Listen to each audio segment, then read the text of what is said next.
Assalamualaikum warahmatullahi wabarakatuh.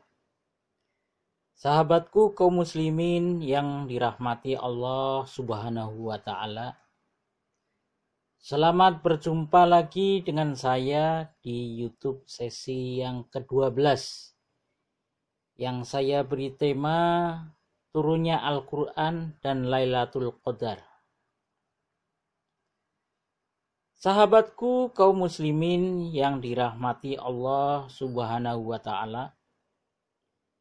Peristiwa turunnya Al-Qur'an biasanya disebut Nuzulul Qur'an yang diperingati pada tanggal 17 Ramadan. Sedangkan yang dimaksud Lailatul Qadar atau malam kemuliaan akan terjadi pada malam ganjil 10 hari terakhir bulan Ramadan.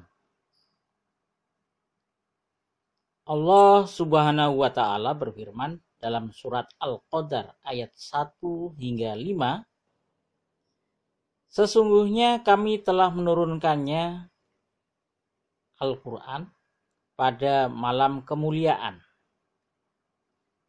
Tahukah kamu apakah malam kemuliaan itu?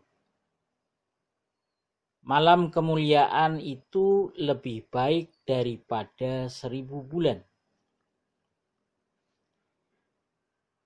Di malam itu turun malaikat Jibril dengan izin Allah Subhanahu wa taala untuk mengatur segala urusan. Malam itu penuh kesejahteraan sampai terbit fajar. Dari surat Al-Qadar dapat disimpulkan bahwa peristiwa diturunkannya Al-Qur'an terjadi pada Lailatul Qadar yang digambarkan lebih baik daripada 1000 bulan. Menurut Ustadz yang akrab dipanggil dengan UAS atau Ustadz Abdul Somad, ada beberapa pendapat mengenai malam turunnya Al-Qur'an.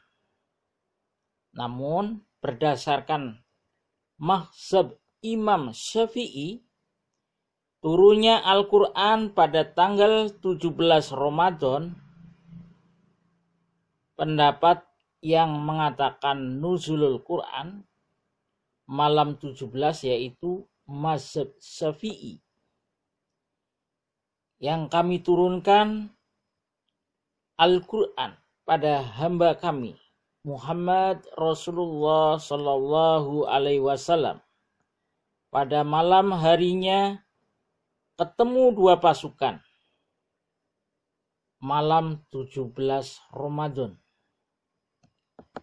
Dua pasukan yang dimaksud Ustadz Abdul Somad yakni berdasarkan surat Al-Anfal ayat 41 yang artinya, dan kepada apa yang kami turunkan kepada hamba kami Muhammad di hari Furqan, yaitu di hari bertemunya dua pasukan. Allah Maha Kuasa atas segala sesuatu. Menurut para ulama, yang dimaksud dengan Yaumul Furqan adalah waktu bertemunya dua pasukan, yaitu pasukan kaum muslimin dan kafir Quraisy di Badar, atau biasa kita sebut dengan Perang Badar. Lalu malam Yaumar Al-Furqan adalah tanggal 17 bulan Ramadan. Sedangkan menurut Ustadz Abul Hayy Nur, pimpinan pesantren Syafariyah Rorotan Jakarta Utara, ada beberapa pendapat tentang Al-Quran diturunkan pada tanggal 17 Ramadan. Namun bukan berarti salah. Yang jelas Al-Quran diturunkan pada bulan Ramadan. Turunnya Al-Quran terjadi dalam dua proses. Al-Quran turun pertama pada tanggal 17 Ramadan. Ketika itu surat yang turun yaitu surat Al-Alaq ayat 1 sampai dengan 5. Sementara turunnya Al-Quran turun secara menyeluruh pada malam Lailatul Qadar. Dari Syekh Muhammad bin Ahmad Al-Qurtubi dalam Al-Jamili Ahkam Al-Quran menyebutkan, sahabat Ibnu Abbas berkata, Al-Quran diturunkan dari Lauh Al-Mahfud secara menyeluruh kepada para malaikat, pencatat wahyu di langit dunia. Kemudian Jibril turun membawanya secara berangsur-angsur, 1 dan 2 ayat. Pada waktu yang berbeda selama 21 tahun. Nuzulul Quran diperingati oleh umat Islam pada malam 17 Ramadan dengan dasar surah Al-Anfal ayat 41.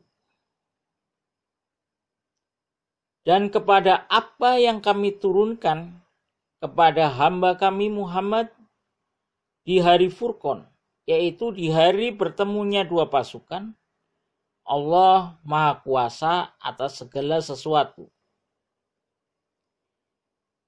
Turunnya Al-Quran dibagi menjadi dua, yaitu yang pertama di Mekah dengan jumlah 86 surat yang diturunkan selama 13 tahun dan digolongkan ke dalam surat Makkiyah.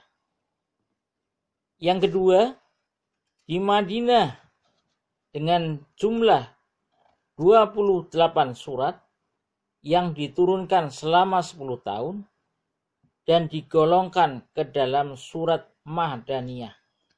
Kemudian periode diturunkannya Al-Quran. Periode pertama selama 4 sampai dengan 5 tahun di Mekah. Pada saat itu dakwah Islam masih terbatas pada ruang lingkup yang kecil. Dan ayat yang diturunkan pun pada umumnya membahas tentang pelajaran bagi Rasulullah untuk membentuk kepribadiannya.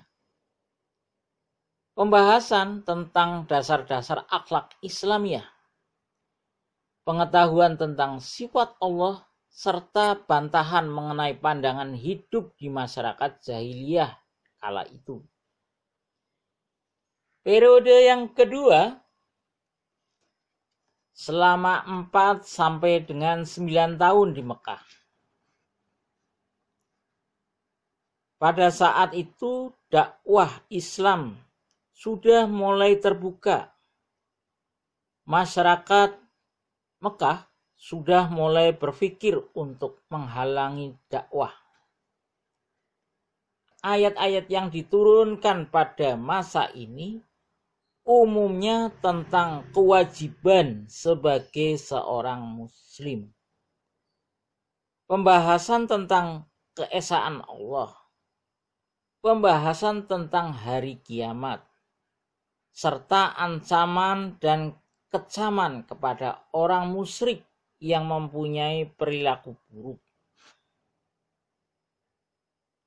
Periode ketiga selama 10 tahun di Madinah. Rasulullah Shallallahu Alaihi Wasallam mulai hijrah dari Mekah ke Madinah dan masyarakat sekitar mulai terbentuk keimanannya. Di sana masyarakat Yahudi dan Islam hidup berdampingan. Namun seiring berjalannya waktu, kaum Yahudi pun mulai ikut menentang dakwah Nabi Muhammad Shallallahu Alaihi Wasallam.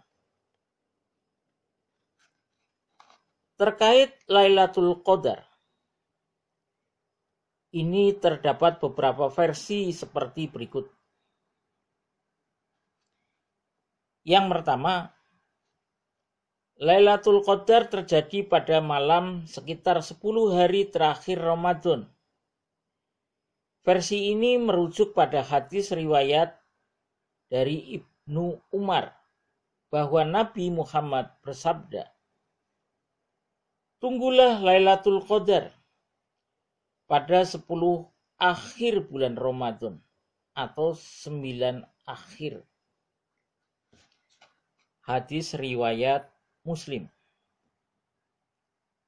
Lailatul Qadar terjadi pada malam sekitar 7 hari terakhir Ramadan. Versi ini merujuk pada hadis riwayat Ibnu Umar dengan redaksi sedikit berbeda. Beberapa lelaki diberitahu Lailatul Qadar dalam mimpi pada 7 akhir Ramadan.